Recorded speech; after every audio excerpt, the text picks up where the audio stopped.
Right now I would like to go over a video comparing a Taurus 709 Slim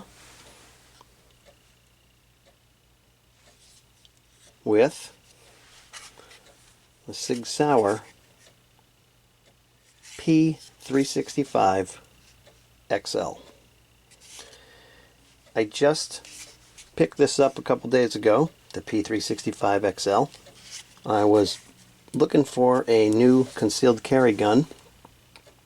My old concealed carry gun for about 5 years or so has been this Taurus 709 Slim, and I've had really great luck with it, really great experience. I actually really like this gun. I like the trigger, I like the size. The major downfall that I didn't like too much with this gun, the only thing that I could really pick it apart about, was the sights.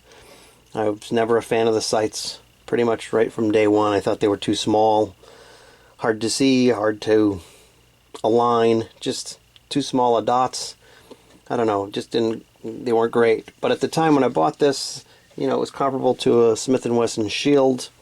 I shot both. I actually like this one better.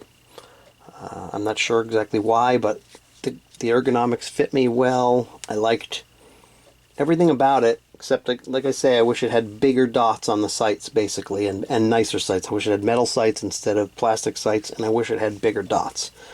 I did put some glow-in-the-dark paint on the sights. Kind of helped a little bit.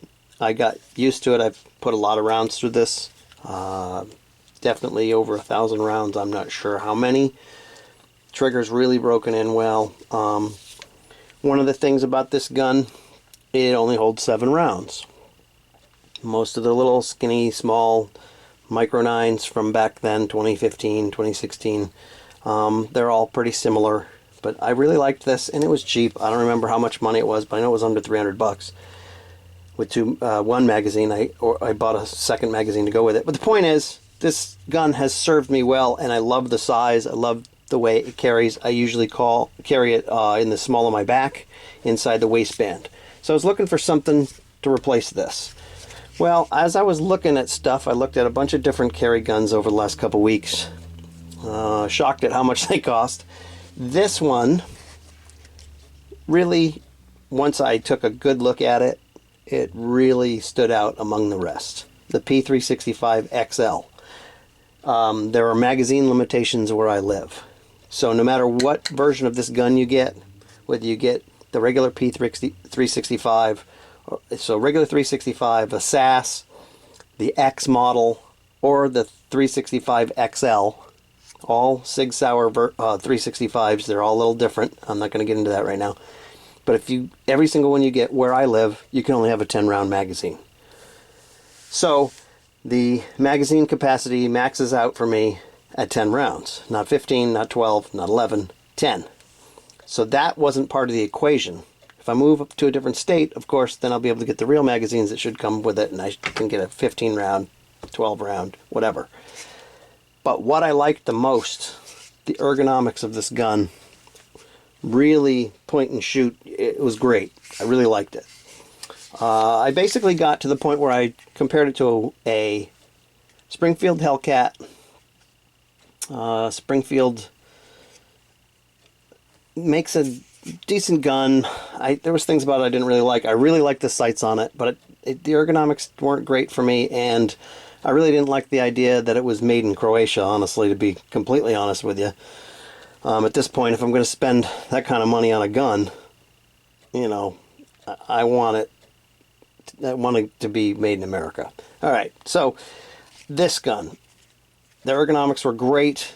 The sights I really like. I love the front sight. I wish the back sights had some sort of colorized area around the tritium, but I love the night sights coming standard. It also comes with a cut already here for an optic. If you want to put an optic on it, you take the gun apart, you flip over the slide, you take a couple screws out from underneath, and then this plate and this rear sight removes, and you can just put the optic right there. It's ready to go. They even sell a version of it now this exact gun with the optic. It's a Romeo Zero, I believe, is what the optic is. My point here, though, is to compare these two real quick. I want you to see this is really not that much bigger than this.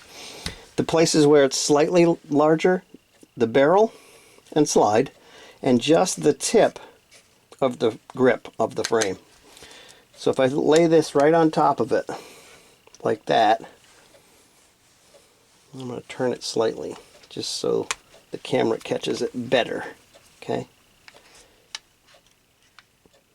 They're very, very similar in size. If I stick them side by side like that, that's the most accurate representation right there. Okay, they're very close. The Taurus is slightly smaller.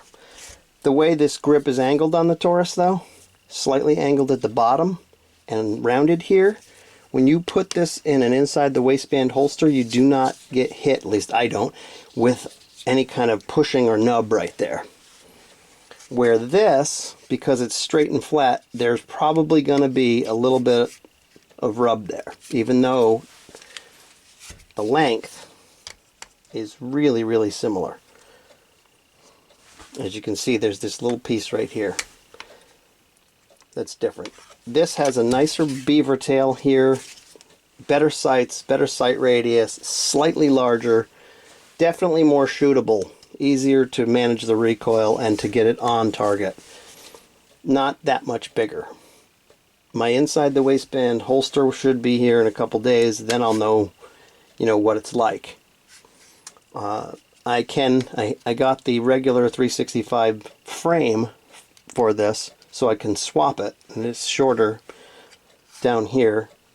If I need it, I'll have the shorter frame. I can switch it for carrying.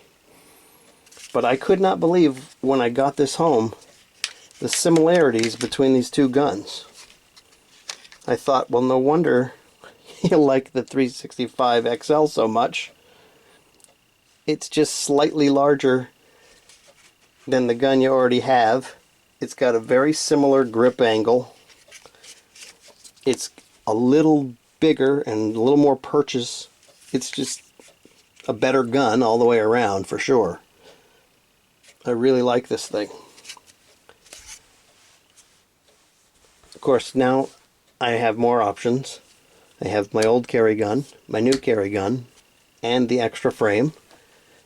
And in the days to come, when I get to carry it in the waistband in the new holster, I'll figure out if I want to switch the frame out or not.